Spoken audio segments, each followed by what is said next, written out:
Today I'll teach you how to make chocolate sourdough bread. This is the most complicated procedure you need to watch. Into a jar, I add 50 g water, 25 g starter, 10 g cocoa powder, 50 g flour. I mix it very well and leave it on the counter. I knead it to triple. At 22 degrees Celsius, it takes around 5 hours.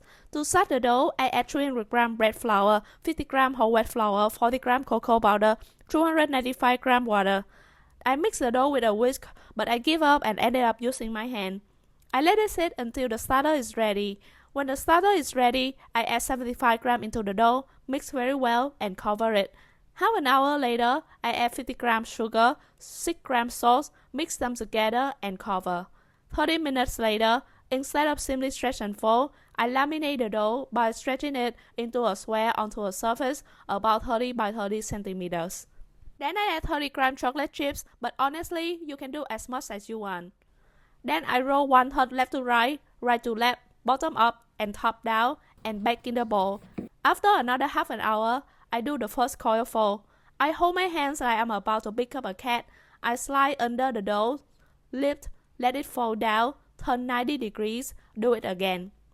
I do 3 sets of coil fold. Every set is 30 minutes apart. You can feel the dough get stronger every time. After the last fold, I leave it rest for an hour. To shape the dough, I put a thin layer of flour on the counter. I turn the dough out, fold left, fold right, roll it up from the bottom. I lower it upside down into my Benetton basket. I put baking paper first because I don't want the chocolate staining my liner. I cover it, put it in the fridge, and leave it overnight at 1 to 2 degrees Celsius, ideally 12 to 18 hours. The next day, I heat the oven up to 220 degrees Celsius. I bake my bread naked, no cover, no Dutch oven, but I do make steam.